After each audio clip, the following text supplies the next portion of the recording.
Jax. Jax, where are you going? You want to garden today? Huh? You want to help Mommy garden? Good afternoon. It is a beautiful day here in Northeast Tennessee, and today I want to talk to you about gardening. So obviously you are interested in gardening or you would not have tuned into this page. So how exciting is it that you are interested in doing a garden, and how exciting gardening is? So if you are interested in starting a garden, there's a few things that you're going to want to consider. Number one is where should I put my garden? So you need to consider where you're going to put your garden.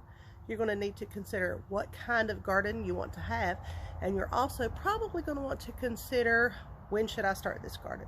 So there's a few different options, and so you can do in-ground gardening, you can do container gardening.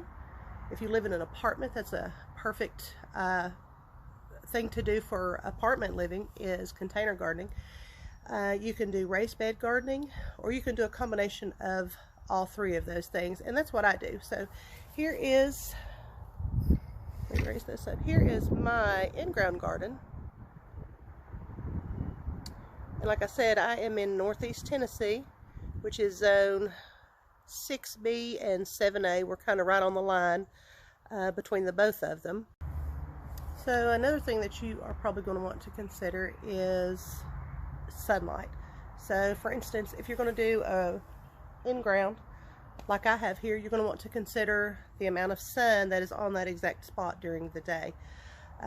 This bed does get at least 8 hours or more, but it gets more evening sun than it does morning sun. So this bed does not start getting sun until about 9:30 in the morning, which is a little late. I would rather it get morning sun and less evening sun, just because the evening sun is so much hotter, and it's hard on your plants sometimes, especially in the midst of summer where your days are really long and dry and super hot. So morning sun, if you have a choice, is best, but as long as they can get at least 8 hours of sun is what you're looking for.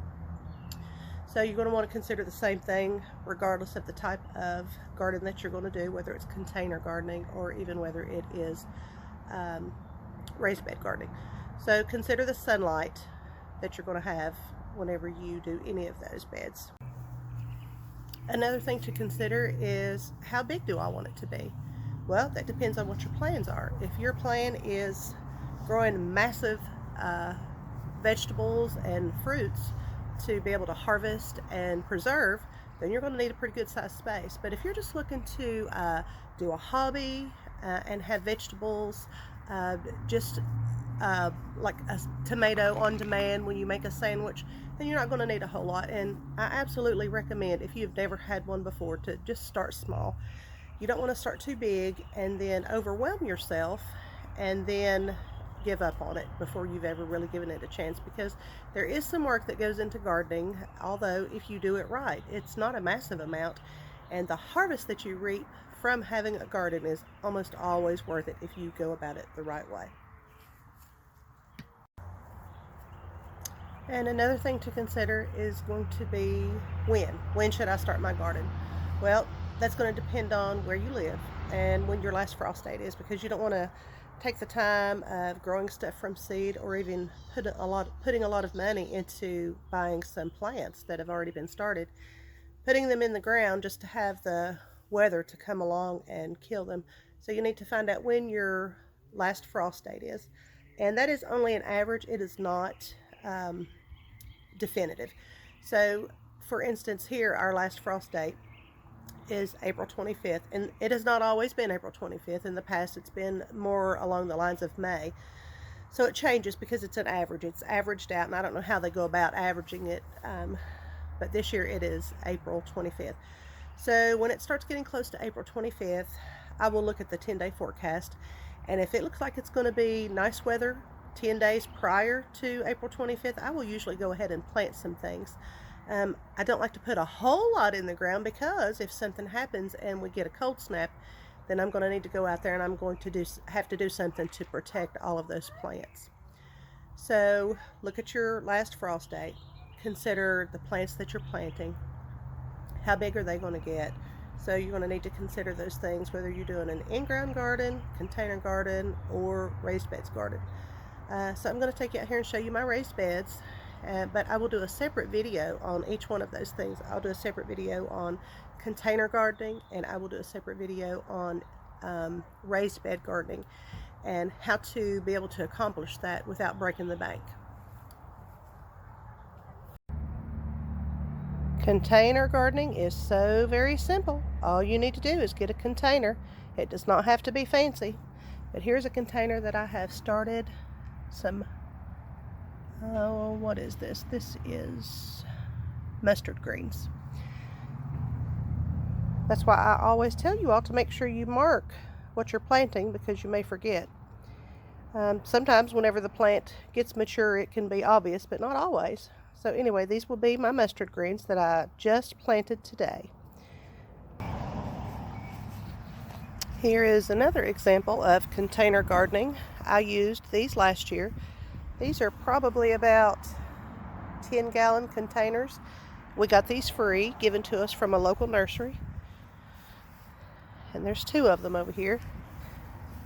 These are the Easter lilies that I planted in the last spring that have actually come back. And I was wondering if they would come back, since the container is above the ground. Sometimes it can freeze tubers and things and cause them to not come back, but it came back very nice.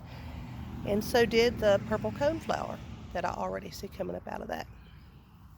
Also, last year I had Kajari melon that grew out of these and up the trellis. And they were so beautiful and so delicious. So you can do a lot with container gardening.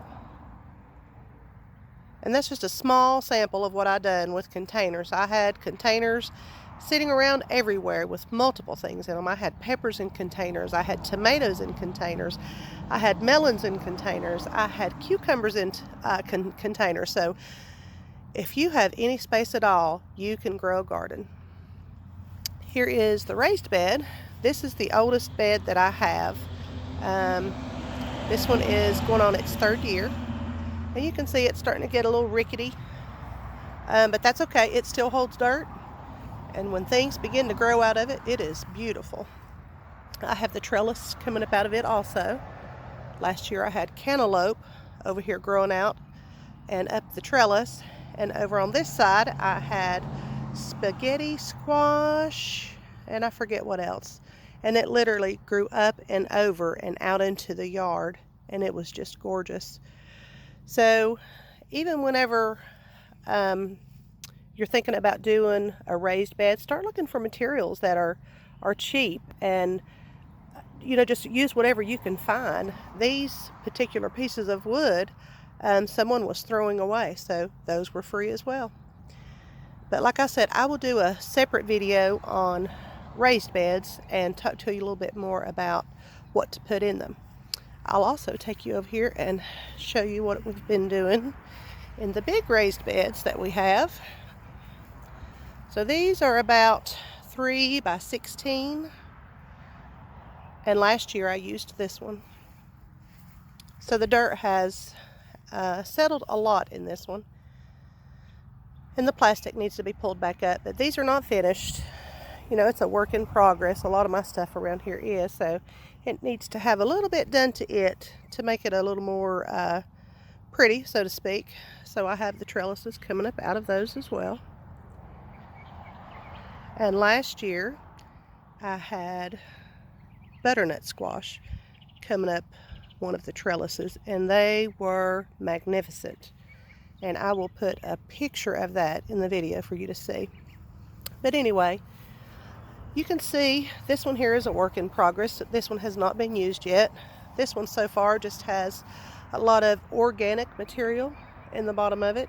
I lined the bottom of it with cardboard, and then we began putting logs and twigs and leaves and things like that in it to help take up space, because my husband had done a tree job and we were able to get those things free. But anyway, you can see you have a lot of things to pick from when it comes to doing a garden. So if you have any desire at all to do a garden, you can absolutely do one.